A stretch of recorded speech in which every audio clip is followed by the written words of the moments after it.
Don't let any insurer tell you it's impossible to cash in your annuity. Thanks to Phoenix Life, now we have indisputable proof that it can be done at any time.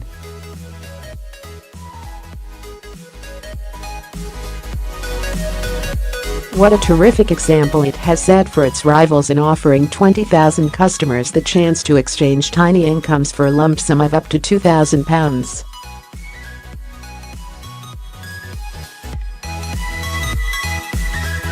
Other annuity giants have dragged their feet since we revealed in May that some firms were considering ways to help the 5 million retired savers who were denied the pension freedoms available to everyone else.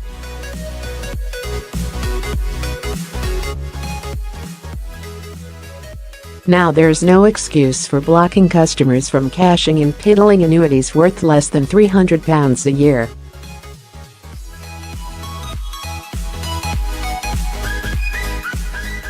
Phoenix has shown it's a win-win for both savers and firms because it slashes admin costs.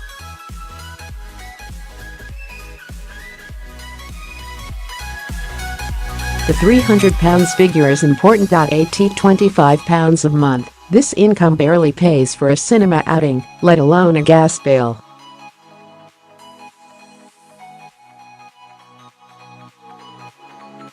For most people, these measly payments derive from a few pounds stashed away in a forgotten company pension.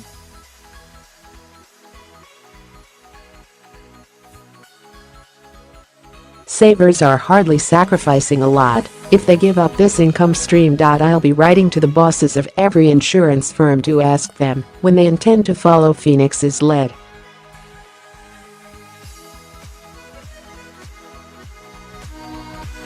Intriguingly, the small pension pot law Phoenix is using to make payouts actually allows customers to cash in up to £10,000.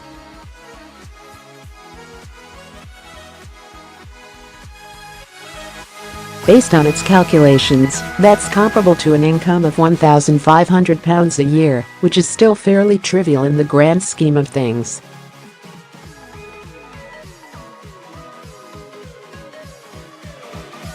Phoenix chose to restrict its offer to those getting less than £300 a year for its own safety reasons.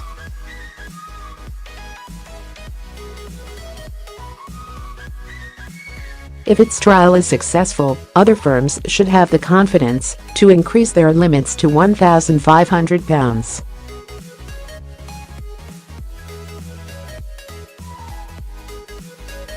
The reason all this is taking so long is that insurers are petrified of facing mis-selling claims if they allow savers to cash in larger funds without full financial advice.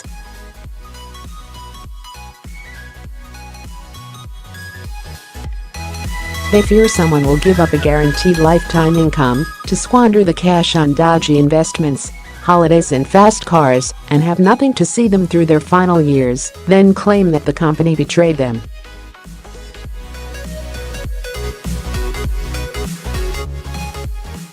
This is where we need help from the authorities. Privately, insurers tell me they will play ball if they're given a set of guidelines on how to treat savers who want to cash in larger annuities.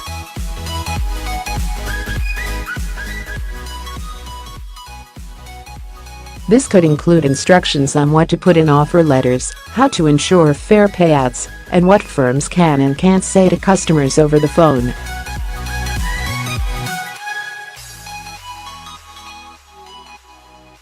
It could also include a requirement for savers with pots above a certain size, say £10,000, to take independent financial advice.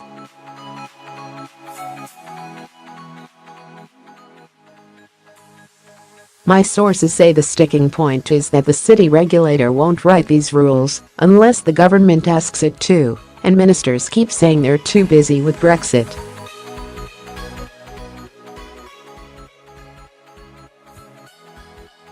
It's an exasperating hurdle, but you can be sure Moneymail won't rest until justice is done.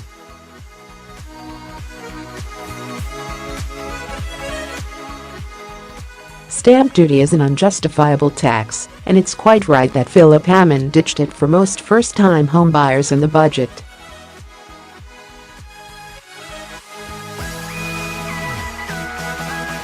Now he must go further and scrap it for everyone. It wasn't until Tony Blair got into power in 1997 that stamp duty rates became so unreasonably high.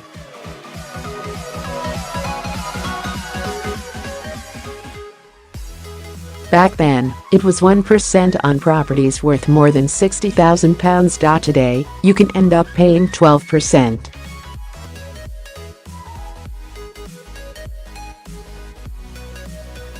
Every greedy chancellor since has become addicted to the £12.8 billion annual revenue stamp duty generates for the Treasury.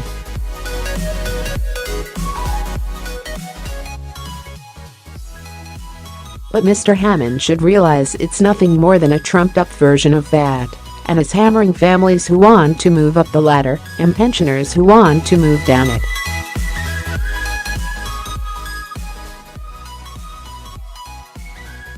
No wonder the property market's in a rut. The death of the savings habit in Britain is desperately bad news.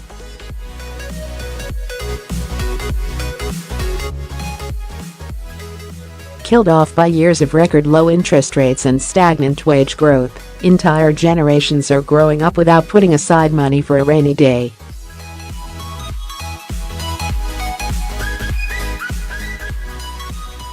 With debt levels soaring and the cost of living rising, it's vital that families rediscover the prudence that became ingrained in the national psyche during the war.